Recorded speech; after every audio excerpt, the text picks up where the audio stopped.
Economía nacional y temas tributarios. Estaremos conversando con Joaquín Dongorós, quien es especialista en Derecho Tributario. Bienvenido a las cámaras de Televen. Gracias. Bueno, el tema del momento, la Asamblea Nacional sancionó la tan anhelada y esperada ley de armonización tributaria. ¿Qué nos puedes conversar de esta ley? ¿Qué puede contener o qué debería contener bajo tu criterio? Bueno, fíjate, bien esperada esa ley, como comentas. En teoría, ¿qué debería contener esa ley? O hasta que no la veamos, digamos, finalmente publicada en Gaceta Oficial. Lo que viene es a tratar de crear un poco de armonía, valga la redundancia, entre los diversos municipios. Es decir, el poder de los municipios para poder cobrar tributos, especialmente, Manuel, el tema del impuesto sobre actividades económicas, que es fundamentalmente el tema central de los municipios. Entonces, ¿qué es lo que trata de hacer o qué es lo que buscan con esta ley? Tratar de poner unos límites a la facultad de los municipios de cobrar esos tributos, y esos límites vienen dados fundamentalmente, cuando lo veamos ya en el propio texto, con las alícuotas impositivas que pueden utilizar para gravar, es decir, por lo menos hasta lo que había visto antes de sancionar la ley, trataban de poner, por ejemplo, un límite de 3% en los ingresos brutos a la actividad económica. Tú dirás, bueno, 3% es bastante, claro, pero la realidad es que hasta hoy en día uno puede toparse en los diversos municipios con códigos de clasificación de actividad económica de hasta 10%, entre 7, 10. Entonces, por ejemplo, ese es un tema bien sensible. Otro tema que hay que ver allí es cómo tocan los factores de conexión para que los municipios puedan decir que si la actividad es gravable o no en su municipio. Eso sería algo bien interesante también que deberían tocar en esa ley, y que está hoy en día un poco está regulada en la Ley Orgánica del Poder Público Municipal que está vigente. Entonces vamos a ver cómo esta ley convive con esta ley de armonización. Ahora, en teoría busca reducir la cantidad de impuestos que los comerciantes, los venezolanos, deben pagar, ¿no? Eso obviamente es uno de los llamados principales que los comerciantes habían hecho, incluso también los sectores privados, ¿no? Sí, fíjate que por eso te digo que hasta ahora el proyecto de ley que estaba sometido a discusión en la Asamblea y que fue sancionado el día de ayer, hasta donde había leído el proyecto, por ejemplo, tenía esta limitante de establecer la alícuota, tratar de que la alícuota mayor, o en general la mayor alícuota fuera del 3%, y solo algunas actividades se le permitía, por ejemplo, llegar hasta unas alícuotas del 6%. ¿Qué actividades, por ejemplo, podrían ser esas que tienen mayor gravamen?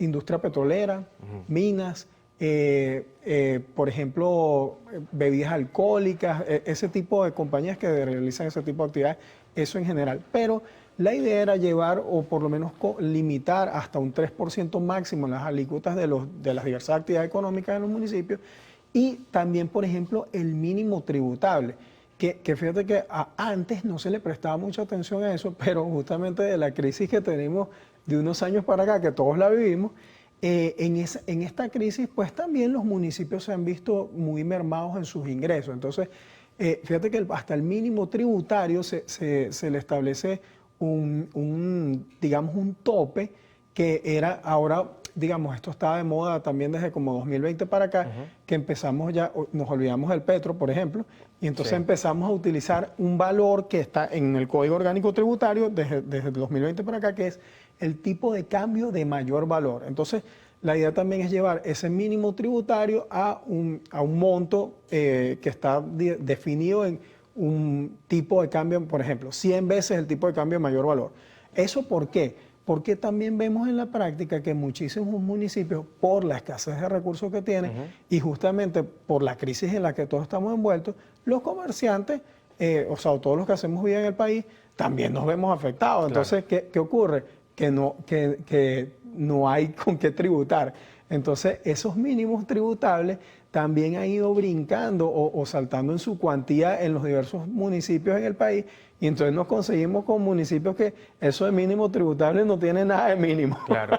Ahora, ¿qué se puede esperar cuando se apruebe esta ley ¿en qué puede cambiar? ¿Cómo va a impactar en la economía nacional? Veremos, porque antes de esto vemos que muchos comerciantes también hasta se cambian de municipio, ¿no? Sí. Esto es un tema que también lo han denunciado mucho, que tienen que, o cierran, que es en el peor de los Claro. casos, incluso también sectores industriales. Entonces, ¿qué se puede esperar de aprobarse esta ley en los próximos meses o años también? Porque esta ley, por supuesto, es para ello. Sí, fíjate que, ¿qué es lo que podemos esperar?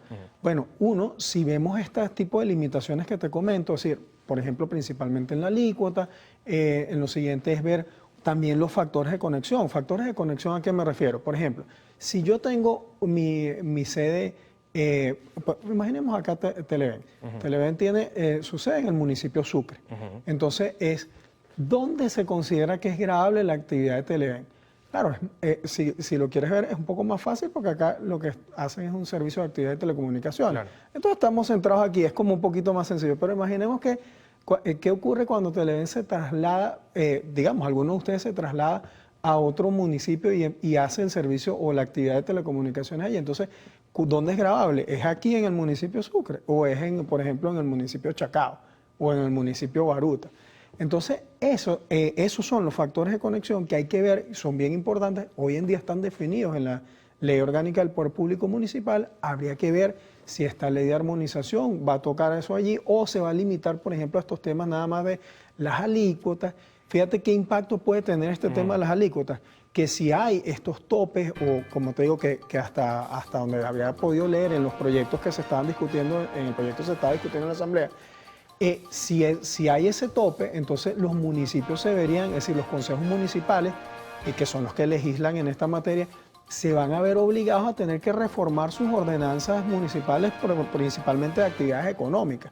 Joaquín, tenemos que establecer una pausa, pero en el siguiente espacio vamos a hablar sobre el tema aduanero y también sobre la voracidad fiscal, a ver si esta ley de armonización puede también atacar este tema, ¿no?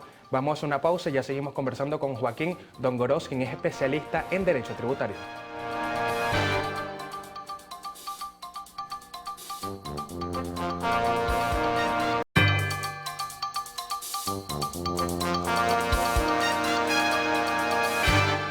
Seguimos conversando con Joaquín Dongorós, quien es especialista en Derecho Tributario. Joaquín, la voracidad fiscal, un tema que han denunciado todos los sectores privados, comerciantes. ¿Esta ley también va a atacar esa voracidad fiscal?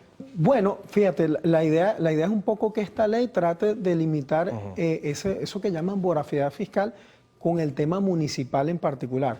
Pero otro gran problema que tenemos digamos, si lo queremos llamar con ese término, voracidad fiscal, son la cantidad infinita, por llamarlo de alguna forma, de contribuciones parafiscales que tenemos hoy en día, más también un poco lo que conversábamos hace un momentito antes de iniciar acá, el tema aduanero. Entonces, ¿qué pasa? Que tenemos 335 municipios intentando presionar de alguna forma cualquier actividad que ocurre en su jurisdicción.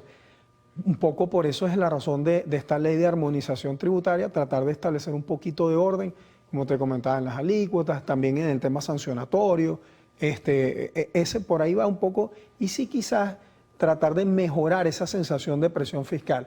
Pero otro gran punto que está allí, y digamos que ha sido como la evolución en estos últimos por lo menos 15 años, ha sido la creación infinita de contribuciones parafiscales que pareciera que son unos tributos que se solapan unos contra otros. Entonces, por ejemplo, antes cuando me preguntaban temas tributarios, entonces te solían hablar de, bueno, háblame un poco del impuesto sobre la renta, del IVA, del arancel, y el tema municipal. Y ahora el IGTF, ¿no? El impuesto. Claro, entonces hacia allá vamos. Entonces fíjate que antes de hablar del tema tributario en general era hablar de impuestos sobre la renta, de IVA, de municipal. Ahora le tienes que añadir, por ejemplo, el IGTF, que de IGTF no tiene nada. Que por cierto, ¿cuánto ha impactado eso en la economía? Porque también piden su derogación. ¿Para ti este impuesto ha servido para la nación? No. Fíjate que justamente ese tipo de impuestos a las transacciones financieras, que es como es, digamos, su origen,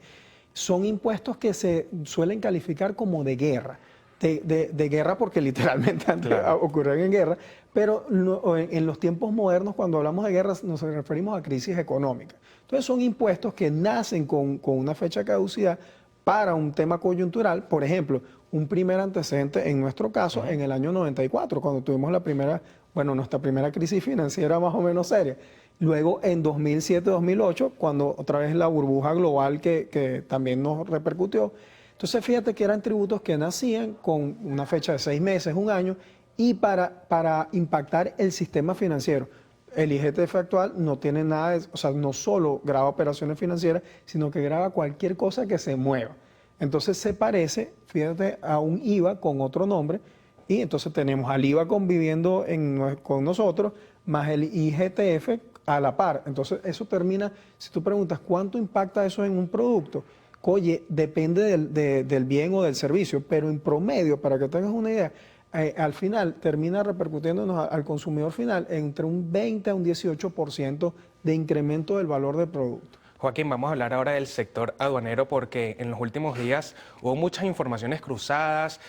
Habían dicho que ese sector se había pausado porque habían cambios. El gobierno desmintió estas informaciones, dijeron que nunca se paralizaron.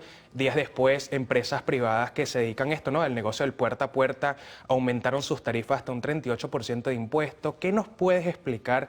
Si se está aplicando, si hay empresas privadas que tomaron esta decisión. En la ley tengo entendido que no hay una cifra que te impone, sino que simplemente las empresas son las encargadas de poner el monto de sus tarifas, ¿no? ¿Qué nos puedes explicar sobre esta información? Y si de ser así, ¿cómo impactaría, ¿no?, a la economía nacional? Sí, fíjate ¿qué ocurre? Si me preguntas, ¿la legislación en materia aduanera sobre el servicio de courier cambió? No, sigue siendo la misma que está vigente, fíjate, tanto en la Ley Orgánica de Aduanas como una resolución que fundamentalmente es la que regula el servicio de mensajería courier desde el año 97. O sea, eso no ha cambiado. ¿Qué es lo que ha venido cambiando en estos últimos años? Teníamos un problema hasta 2017, más o menos, de desabastecimiento del país. Tenemos un marco regulatorio aduanero que sigue estando allí. ¿Y qué es lo que ocurrió? Que se flexibilizó, entre comillas, claro, la entrada de mercancías al país para abastecer el mercado que estaba golpeado, porque el sector productivo e industrial está golpeado. Y entonces, por la vía mal utilizada del courier, se empezó a abastecer el país. ¿Por qué digo mal abastecida? Porque ¿qué es lo que regula nuestra legislación en materia del courier? El courier básicamente es un servicio que presta una compañía que está calificada por el CENIAT para prestar el servicio de courier, que son envíos urgentes. Y envíos urgentes significa que deberían venir por vía aérea o terrestre. Okay. Es decir, el courier no puede ser en principio marítimo, claro, aunque vemos que acá aplica el marítimo. Y luego, ¿qué puedes enviar por el courier o qué puede venir por el servicio courier? Pueden venir mercancías que puedan valer hasta un valor de $2,000 FOB. ¿Ok? En principio, por envío. Entonces, fíjate que $2,000 FOB por envío nos sirve como, por ejemplo, para abastecer una línea de supermercado o una cadena de tiendas. Eso sirve para ti y para mí que compramos algo, porque para eso es el courier. El courier es para que tú o yo, es decir, el ciudadano a pie, compremos algo que necesitamos o enviemos, que es como nació originalmente, o sea, es para enviar mercancías propiamente, un celular o una computadora, o propiamente para enviar cartas o documentos. Por eso es la urgencia. Entonces es la compañía courier la que asume toda la cara frente a la aduana y tú y yo sencillamente esperamos a que nos traigan las cosas. Pero el tema es que el chiste está en que realmente es hasta un valor FOB de $2,000 y hasta $100 no está sometido a impuestos. Después, entre $100, entre $101 hasta $2,000, entonces cada uno de nosotros sí debería pagar impuestos dependiendo de lo que traigamos. Lo que ocurría en la práctica que veíamos era que el courier no te decía, bueno, sí, trajiste una computadora, la computadora costó $1,500. Bueno, el arancel, por decir algo, es 8%, 10% más el IVA, más todo eso. Ahora, ¿con esto podemos prever que los productos importados van a tener un aumento en el mercado? Sí. ¿Qué va a ocurrir? Que, fíjate, teníamos esta flexibilización, como te digo, entre comillas, de traer todo por el servicio courier, más un decreto de exoneración que sí venía ocurriendo en los últimos años, de exención o exoneración de muchos rubros, desde productos farmacéuticos y alimenticios hasta un teléfono o algo por el estilo. Y ese decreto sí en el último año y medio o 2 años, sí ha venido disminuyendo el listado de cosas que están exentas o exoneradas. Entonces, de lo que hecho, podemos esperar es eso. Esa medida está vigente hasta el 30 de julio de este Así año. es. Vamos a ver si la renuevan, ¿no? Exactamente. Gracias por acompañarnos, Joaquín Dongorós, quien es especialista en Derecho Tributario. Nosotros vamos a establecer una pausa comercial, pero al regreso no se pierdan de los detalles de lo mejor de la farándula con lo actual. Ya venimos.